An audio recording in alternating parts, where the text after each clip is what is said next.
Hi everyone, welcome to Must Read Monday. My name is Dabney. I'm the Young Adult Librarian at the Twin Lakes Library System and I use they, them pronouns. Today I'm going to be talking to you all about our new nonfiction. So our nonfiction is housed at the Hancock branch, which is currently closed, but you can put the books on hold here and check them out at the Mary Vinson. The drive-thru is open Monday through Saturday, 10 to 2, and then Tuesday and Thursday from 5 to 7. And if you ever want to browse the books in this collection, just go to our Young Adult Goodreads page. There is a shelf for the Hancock branch, and there's also a shelf for nonfiction. So if you go on there, you can browse through.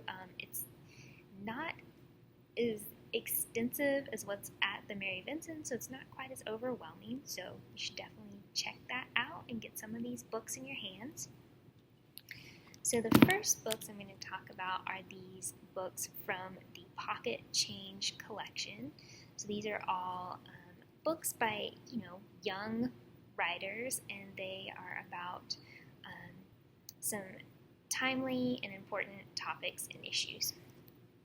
So the first one is Imaginary Borders by Xiuhtezcatl Martinez, and this one is about environmental activism. So Xiuhtezcatl has been involved with different forms of activism since age 6, and he talks about that a lot in here, about kind of growing up in this movement, and now he's 20 and also a musician and a rapper, and using his art to amplify these issues and engage people.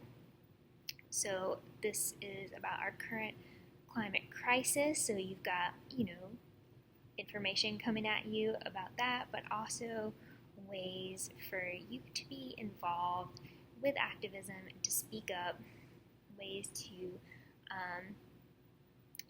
help and learn. And I don't know, it's very inspiring. I'm not doing a good job of summarizing it, but it also talks about the intersectionality of different issues behind the environmental crisis, such as like how this is mostly affecting people of color in countries outside of like the United States and countries in Europe. So how the greenhouse gases and things being produced in these primarily like white countries are kind of affecting the rest of the world really badly. And so lots of really interesting and important ideas here to think about and to get kind of angry about, basically, and speaking out against these things. So that was good.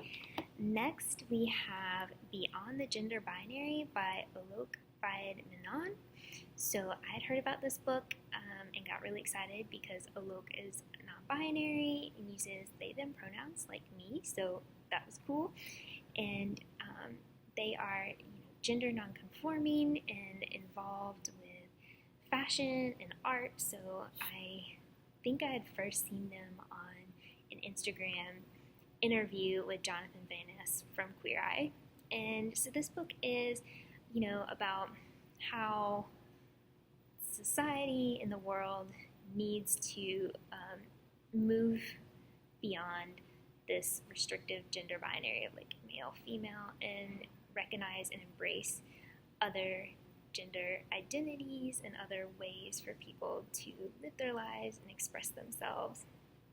And this, goes all into that in detail and is much more eloquent than I am at the moment. So I highly recommend you check this out. And also I'll just say all of the authors in here, like they've got more information about them and their links to Instagram, so you can follow them more closely and see what they're doing.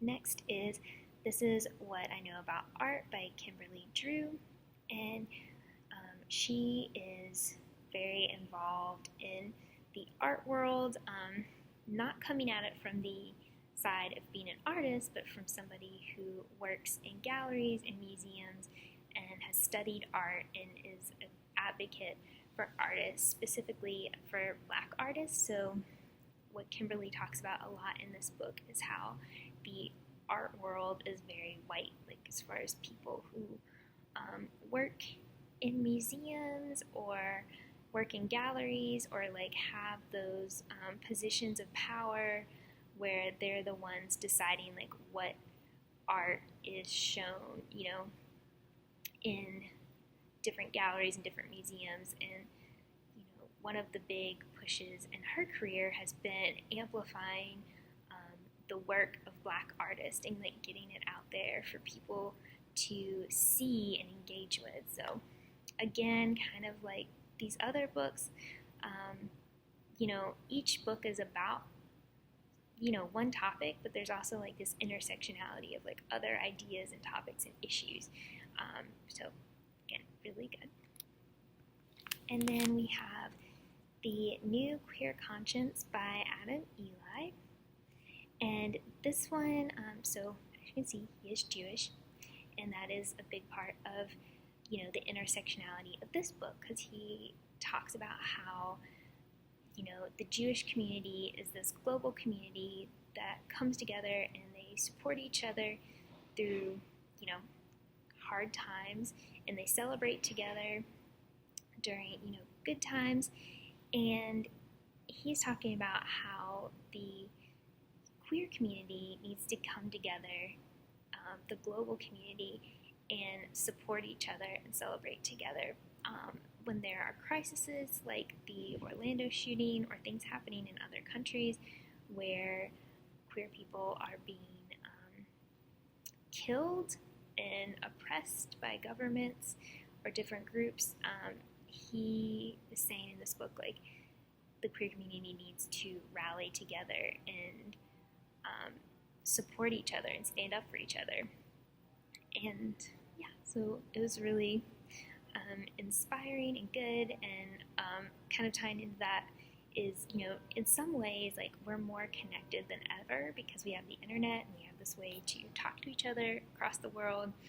And so he's saying, you know, now is really the time to come together, because a lot of times queer people can feel alone and isolated and think that, you know, they're the only one going through these things, but really there's so many people out there going through the same thing, and there just needs to be a way to connect everyone to come together and support each other. So all of these are really interesting. They're very short. They're like, you know, I think 60 pages each. So quick reads, but big ideas to think about and advocate for. And going right off of that, talking about advocacy and big ideas, we have Stamped: Racism, Anti-Racism, and You by Ibram X. Kendi and Jason Reynolds. So Ibram X. Kendi's book is Stamped from the Beginning, so that's an adult title. And then Jason Reynolds did a remix of it for young adult audiences. And so I listened to the audiobook back, I believe in like June, and so now we have the print book in our collection. And this is about the history of racism from like the 1400s through today. So lots of information coming at you, but as Jason Reynolds says throughout the book, this is not a history book. I would definitely recommend checking it out. Some things that are different from the audiobook is that in the end, you've got a list for further reading. You've got source notes, so if you want to dig into more of the resources behind writing this book, you can do that. You've got an index where you can look up different people and topics. Yeah, this book is super powerful. I learned so much through listening to it, and now I actually want to go and read the print book just so I can like take a little bit longer to absorb a lot of the ideas, particularly a lot of the things I learned about 20th century politics that and different things that different political leaders put into place that I was, I didn't even know about. So yeah, it's really good, and like I said, it's about the history of racism, but it's also about how you as a person can be anti-racist and stand up against these systems of oppression and white supremacy in our country. So, highly recommend it. And also, I'll just say, if you didn't know, Jason Reynolds is a young adult author. He's written many books that we have in our collection, so again, you should look him up and check him out. And both of them are very active on Instagram as well, so you should follow them and see what they're posting. Our next book I talked about a little bit in June. I did a video on some Black authors, but again, it is All Boys Aren't Blue by George M. Johnson. This is his memoir manifesto, as he says, growing up Black and queer. So this covers his life from when he was a child through college, and it's it was just amazing to listen to hear kind of, again, as I've mentioned before, this intersectionality of different identities and even like struggles, I guess you could say, coming together, like, as a Black person, things that he experiences and deals with, and then things as like a queer person that he experiences and deals with, and then also talking about his gender representation, or just, because there's different ways, like, how you present yourself is another kind of part of your identity. So that's also in here, talking about kind of like growing up where, he wanted to be friends with all the girls, and then they were, you get to a point where kids are bullies, basically, and they're like, oh, you can't do that anymore. Anyways, I'm rambling. It's really good. And another thing I appreciate about the physical book is that you can get pictures in here. I love that. So even though I listened to this audiobook, I really want to go back and read through this and revisit it again. And our final book is The Fire Never Goes Out. This is Noelle Stevenson's memoir with pictures. So if you don't know Noelle Stevenson, she is the artist and author behind the graphic novel Nimona. She is a co-author of Lumberjanes, and she is the showrunner of She-Ra, Princess and the Princess of Power, which is a Netflix show that just ended recently, and it's really good, so you should check it out. So, again, like, all these books are about, are written by fairly, young people, like people under 30, which is really awesome and inspiring. And this memoir covers from when she was a teenager through, last year, I think. And it, she's an artist, so even though I'm not an artist, I'm a writer, there's like a lot of things like I could relate to in her story, just kind of about being a creative person and the pressures you can put on yourself, and then just some personal things that I was like, I can relate. But it's really great, and one thing I love is, she did, and I think probably still does, like a lot of fan art and would like post it to Tumblr, so I'm like on Tumblr and I'm following all the fan art. But I love these Lord of the Rings fan arts. So great. So yeah, so this is talking about kind of her career and also like personal sides, like dealing with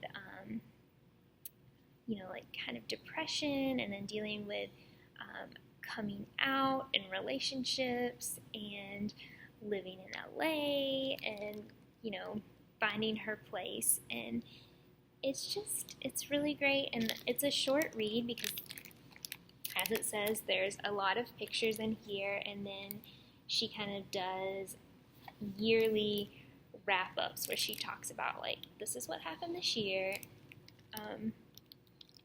Yeah, again, I recommend checking this out. So, those are our nonfiction books.